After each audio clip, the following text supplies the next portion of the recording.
It's time to start a new project. So today I'm starting a new in-grain cutting board. I'm going to make it out of European beech. It's beautiful wood. We're very good for cutting boards. So this is going to be a two-part video because I'm going to make the board all the way to the completion, ready to go, and then I'm going to put an inlay on each side.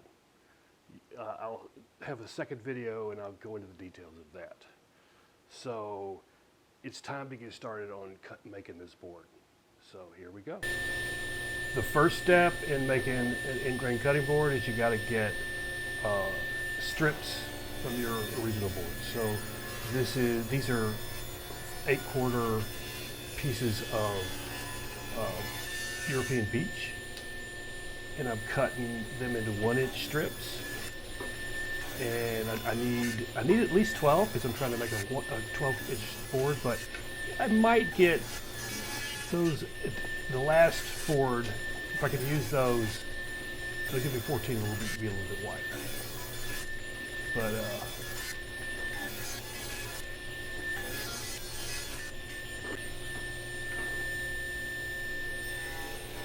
now we are cutting that last strip. So we have very little waste in this.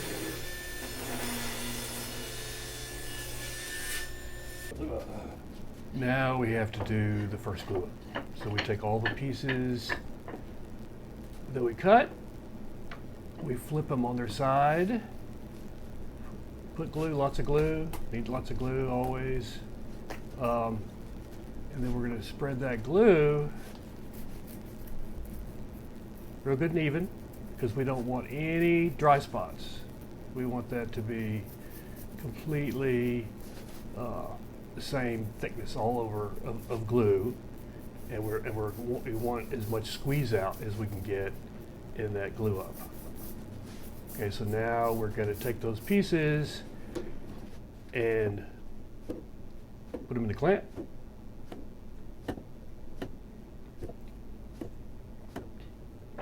Two more pieces, lots, make it really even, and then we start putting pressure on with the clamp. At this stage doesn't matter very much, but if we, so we're going to put pressure. What we're concerned about is that, because you can see that not all the boards are completely even, so we're going to have to plane that away at the end. But what we want is, if there's some on the end that are a little, they're kind of catawampus and want to be brought into line, I'll bring a couple of cauls in with a couple of welder's clamps. Welder's clamps put like a lot of pressure. And what it'll do is straighten those boards out. I don't leave this on, I just do it until I get the clamps on. Now I'm putting that third clamp on. We're actually going to wind up putting 5 clamps on this. Okay, here's a couple of quick shots of planing the boards at TXRX. So I've glued it all up. It's getting planed down to a nice even flatness. Okay, now we're making a in-grain cutting board. This nice piece of beech. This is the second step. So the first step is to cut all the thing into strips. You've seen that. So now we're gonna, and we went to the TXRX and we planed the top.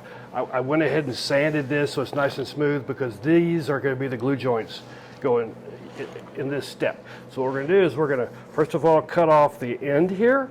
It's going to get real loud. I'll make this square, and then I'm going to start cutting about 2-inch pieces. I need 10 pieces. That's going to make an 18-inch board. So to do that, okay, so I'll be using this spacer here. So let's, in fact, let's get ourselves set up for our cut. We're going to be cutting, about right there. Okay, so we'll do the first cut, and then we'll make all the cuts. We'll cut to about right here, and then we'll take this off, and we'll do the rest with the rip fence. So stay tuned.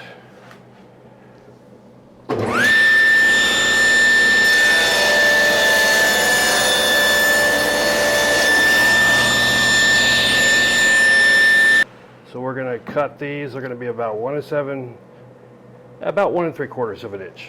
It's a really heavy board. So let's cut these. It's going to get real loud, and then we'll be back. Now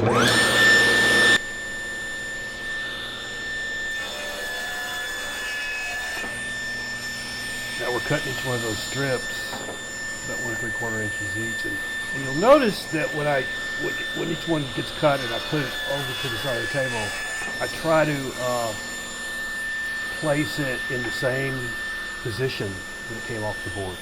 That's going to become real important later when we start working on our pattern. So you know, I'm going to get about 7 strips, shooting for 10. I'm going to get about 7 strips using the sled. Sleds are, you know, makes this cutlery safe, but as the board gets smaller and smaller, it becomes less safe. So now I need to switch over to the rip fence. So I'll take the crosscut sled out of the picture. Now we're going to readjust the height of the blade, and now we're going to adjust the rib fence so that it is exactly the same width as those existing blocks. So I pull it over so that it just barely kisses the teeth of the blade, block the fence, and we're ready to go. So now that's 10. I'm trying to make 10 pieces. I've got 7 done. I need to do 3 more.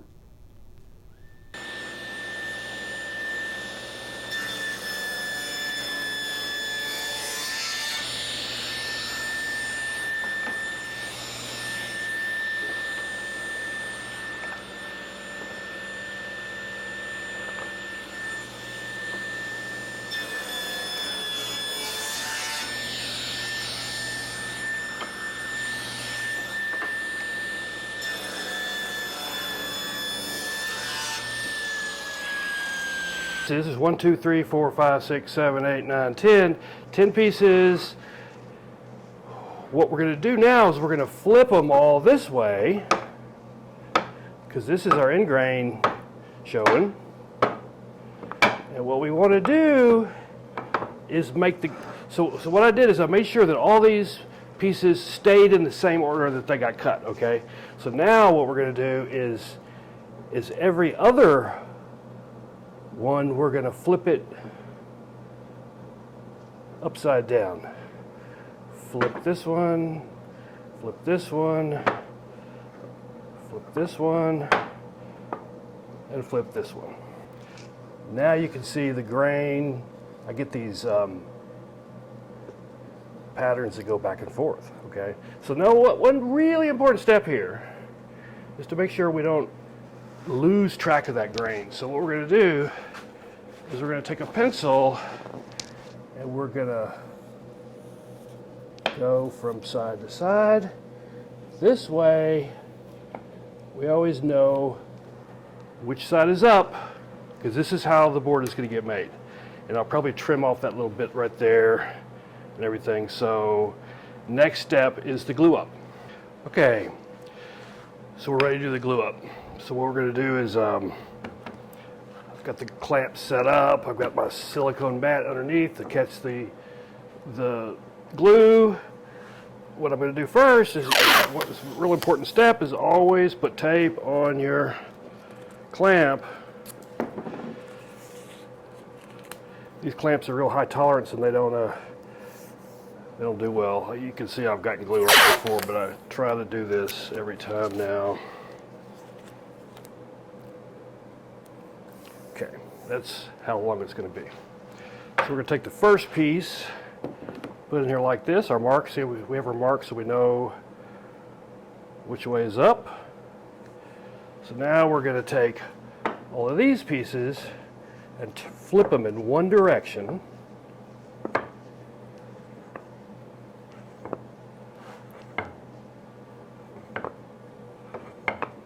Okay, and see now I can flip, when I flip this up, it's the right one. Okay, it's real important to make sure you get this right, because you don't want to wind up not having your design correct, okay?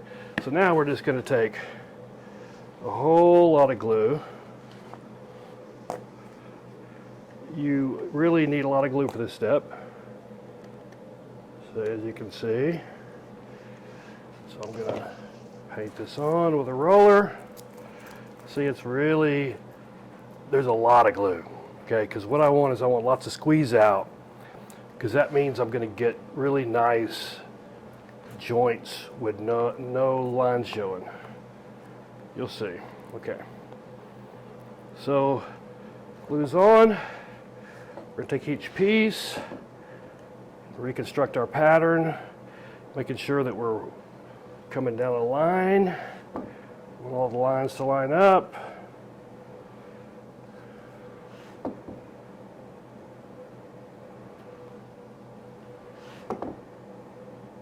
Just like that.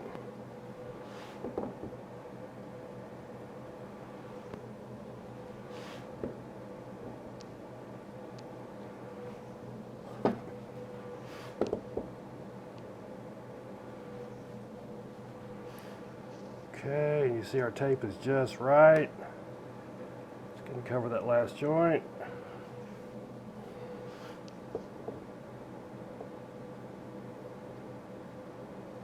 Okay, let's flip you around a little bit.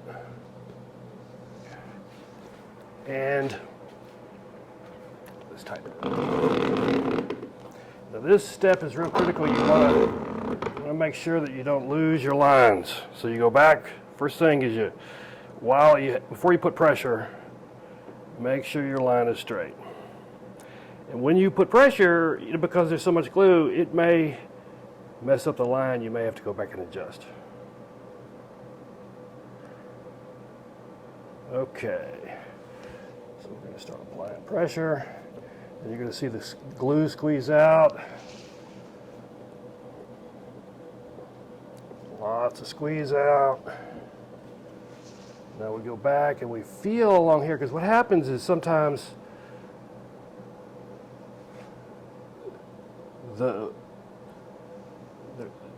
it starts getting uneven, but this should stay very even because we're working with planed boards. All right, so what I want to do now is put some real squeeze on it. These clamps really allow a good squeeze. And I think just for grins, we're going to put one down the middle. If it fits, I think it'll fit. Don't quite touch so we don't get into the glue. And put a little, because this puts counter pressure. So these are pulling in one direction, this is pulling in a different direction, so it tends to keep it flatter. Because the flatter it is, the less, because when I finish, I'm going to sand this on the drum sander, and it's going to be completely flat, and I want to lose as little thickness as possible, because I'm about 1 3/4 right now. It's going to be a good board. So we're done there.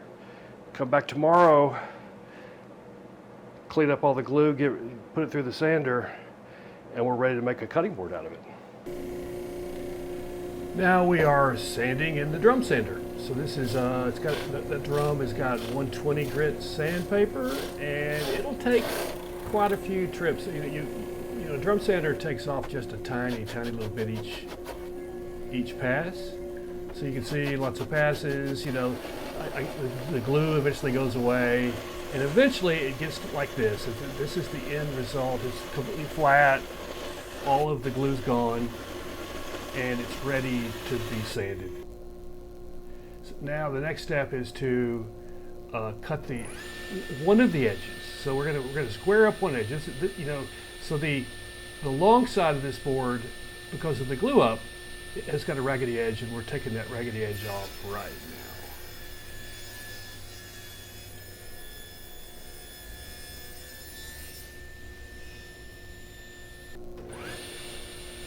And then we go to the rib fence, because we want those two cuts to be parallel. So now we've got all four sides are nice and square.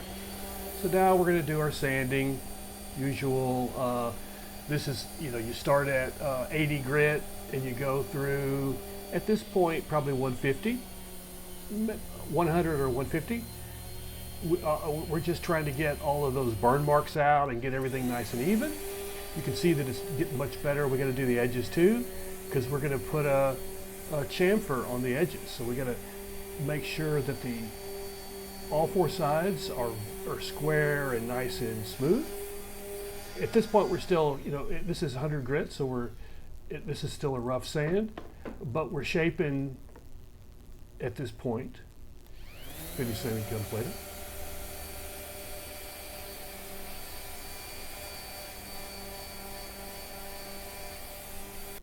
Now we're going to do some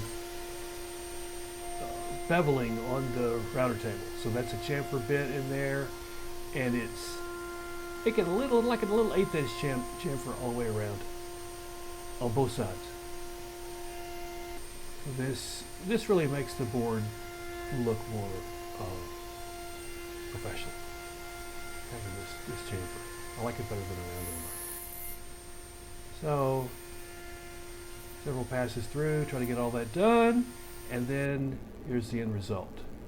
So we've got a beautiful board with really pretty patterns, and we got those nice chamfers on the edge, and we're ready for the rest of the board. So now, my CNC has this kind of unique feature that I created where you can clamp the board at 90 degrees to the table so you can route the edge.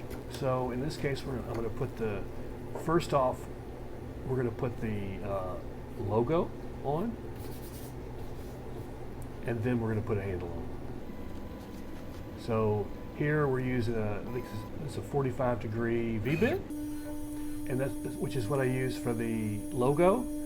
So it's just this is about a 5-minute carve. I put this on every piece that I make, and you can see it's kind of there's lots of detail, but it takes about 5 minutes to carve it. Comes out nice every time.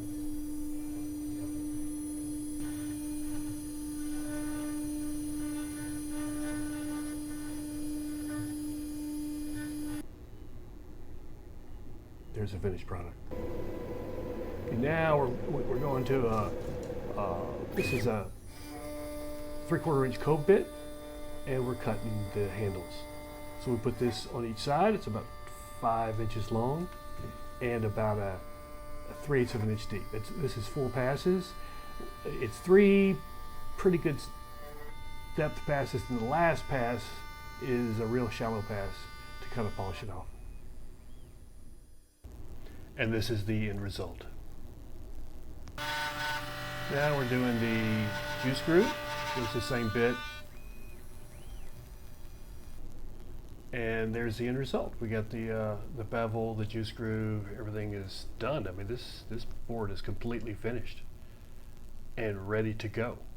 Ready for an inlay. That's part 2.